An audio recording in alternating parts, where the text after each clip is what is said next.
Halo nakama, selamat datang di channel Anime OP.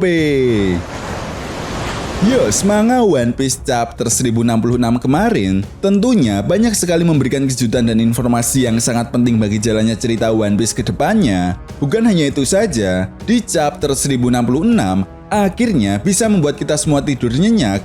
Pasalnya, Oda Sensei telah memperlihatkan wujud asli dari Dr. Vegapunk. Selain itu, akhirnya kita juga mengetahui jawaban kenapa Dr. Vegapunk yang merupakan bagian dari pihak pemerintah dunia justru memiliki koneksi atau hubungan dengan Monkey D. Dragon. Ya, ternyata Monkey D. Dragon memiliki tujuan yang sama dengan Dr. Vegapunk, yaitu ingin mengungkap apa yang sebenarnya terjadi pada masa abad kekosongan atau Void Century. Di sisi lain, kelompok dari Sanji yang akan diperlihatkan mesin yang tahun pembuatannya tepat saat terjadinya abad kekosongan tentunya membuat para fan One Piece semakin penasaran. Sebenarnya, mesin apa yang dimaksud oleh Vegapunk Saga? Apakah mungkin mesin ini adalah robot kuno yang ditemukan oleh kelompok Luffy? Atau justru mesin yang memiliki keterkaitan dengan salah satu senjata kuno Uranus? Yap, tentunya ini akan sangat menarik untuk kita bahas bersama. Nah, lalu kejutan apa yang akan dihadirkan oleh Oda pada manga One Piece chapter 1067 nantinya? Oke, namun sebelum masuk ke pembahasannya, jangan lupa like video ini ya bosku, sebagai dukungan kalian semua untuk channel ini ke depannya. Nah, jika sudah, terima kasih banyak dan mari kita mulai.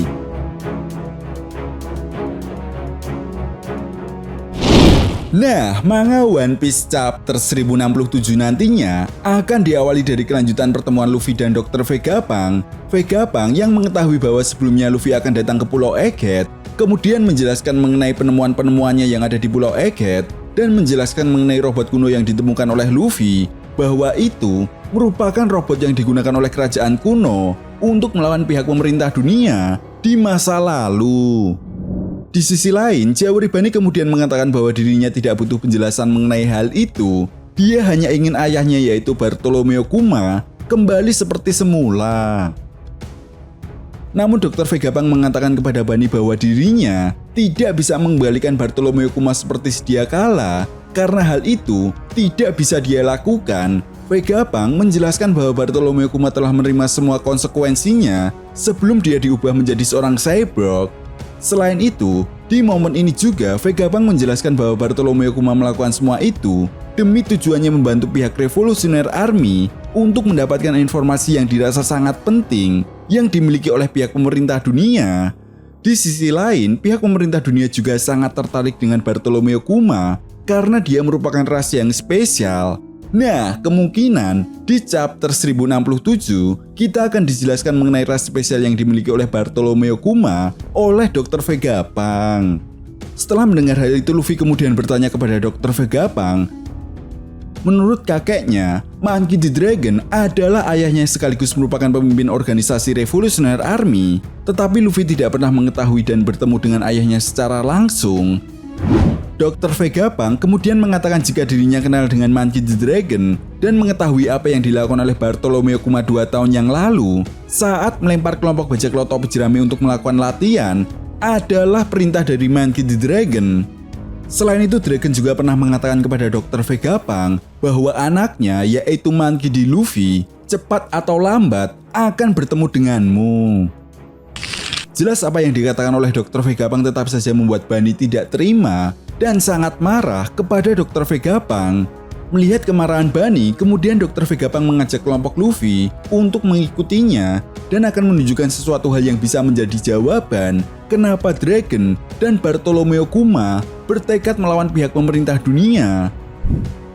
Namun Shin pun kemudian berganti dan memperlihatkan kelompok dari Zoro, Brook, dan Karibo. Nah, setelah Karibo sebelumnya menyinggung bahwa Pulau Egghead adalah pulau milik pemerintah dunia, kemudian tiba-tiba Karibo melihat kapal milik pemerintah dunia dari kejauhan. Jelas hal ini pun membuat Zoro dan Brook seketika itu langsung bersiap-siap. Di sisi lain, Shin pun kemudian membawa kita jauh dari Pulau Egghead dan memperlihatkan kelompok Revolutionary Army yang bersiap-siap untuk melakukan sebuah pergerakan. Yap, seperti yang kita tahu pada manga One Piece chapter 1064, Vegapunk Saka pernah mengatakan kepada Dragon mengenai bahwa dirinya sebentar lagi akan mati. Selain itu, Vegapunk Saka juga menjelaskan bagaimana kekuatan pihak pemerintah dunia saat ini. Vegapunk Saka meminta kepada Dragon agar dirinya lebih berhati-hati jika ingin melawan pihak pemerintah dunia. Jelas hal ini pun membuat Dragon dan anggota Revolutionary Army yang lainnya memutuskan untuk segera melakukan sebuah pergerakan dan membagi tugas mereka. Nah, di sini Dragon memerintahkan sebagian anggota Revolutionary Army untuk mencari keberadaan Sabo. Sementara itu, Dragon, Kuma, Ivankov, dan salah satu komandan Revolutionary Army yaitu Lindbergh pergi untuk menemui Dr. Vegapunk. Setelah itu, Shin pun kemudian berganti dan membawa kita ke Champion Island. Di sini kita diperlihatkan kelanjutan pertarungan kelompok bajak laut Hati versus bajak laut Kurohige. Nah, di chapter 1064 kemarin, kita pernah diperlihatkan kelompok bajak laut Hati menyerang kapal milik Kurohige dari dasar laut. Dan kali ini diperlihatkan Shachi dan Penguin mencoba untuk membantu mereka. Tetapi, di saat kapal bajak laut Kurohige akan diserang, tiba-tiba di luar dugaan mereka semua, mantan Admiral Aoki Zikuzan muncul dan langsung membekukan lautan di sekitarnya dengan sekejap. Jelas hal ini pun membuat Law sangat terkejut. Law kemudian mengatakan, jadi rumor mantan Admiral Aoki Zikuzan bergabung dengan kelompok bajak laut Kurohige ternyata benar. Melihat Law sedikit lengah, Kurohige kemudian melancarkan serangan Black Vortex-nya. Nah, jurus ini pun berhasil membuat Law terpental ke arah Kurohige, sehingga Kurohige kemudian langsung menangkap Law dan berhasil membuat Law tidak berdaya. Akibat Kurohige berhasil menetralkan kekuatan buah iblis OP Nomi yang dimiliki oleh Law. Kurohige pun kemudian tertawa dan mengatakan, apa kau masih percaya jika sebuah kelompok bajak laut dan semua anggotanya adalah pengguna kekuatan buah iblis, maka akan selalu membuat kaptennya kerepotan. Dan di saat yang bersamaan, Kurohige kemudian mengeluarkan kekuatan buah iblis Gura-Gura Nominya dan bersiap untuk menghajar Law. Tetapi sayangnya kita harus sedikit bersabar ya bosku untuk melihat hasil pertarungan dari kedua kelompok bajak laut mantan Shichibukai ini, karena kemudian Shin pun berganti dan membawa kita ke kapal milik pemerintah dunia. Ya, kapal yang ditunggangi oleh para agensi P-Zero ini sudah dekat dengan Pulau Egghead. Dari kejauhan, salah satu agensi P-Zero yaitu Kaku melihat ada kapal milik kelompok bajak laut Topi Jerami. Kaku juga melihat bahwa ada 3 orang di kapal tersebut. Jelas hal ini pun membuat Rob Lucci tidak percaya jika kelompok bajak laut Topi Jerami berada di tempat ini. Rob Lucci kemudian teringat kembali pertarungannya saat melawan kelompok bajak laut Topi Jerami saat di Enies Lobby. Mengetahui bahwa saat ini Luffy adalah salah satu kaisar lautan atau Yonko, hal ini pun membuat Rob Lucci melapor kepada Gorosei. Setelah itu, panel pun memperlihatkan para Gorosei yang sedang berbicara kepada Rob Lucci. Di sini, mereka semua terlihat sangat kesal sekali dan menganggap jika kelompok bajak laut Topi Jerami selalu membuat masalah. Namun di sisi lain, salah satu Gorosei mengatakan bahwa ini adalah momen yang sangat pas untuk menghabisi kelompok bajak laut Topi Jerami. Karena sebelumnya saat di negeri Wano, mereka telah gagal untuk menghabisi Luffy dan menangkap Nico Robin. Kemudian chapter pun ditutup dengan perkataan Gorosei yang memerintahkan kepada Rob Lucci untuk mengubah rencananya dan memerintahkan untuk segera menangkap Nico Robin. Selain itu, Gorosei juga mengatakan bahwa mereka akan segera melakukan serangan booster call ke Pulau Egghead.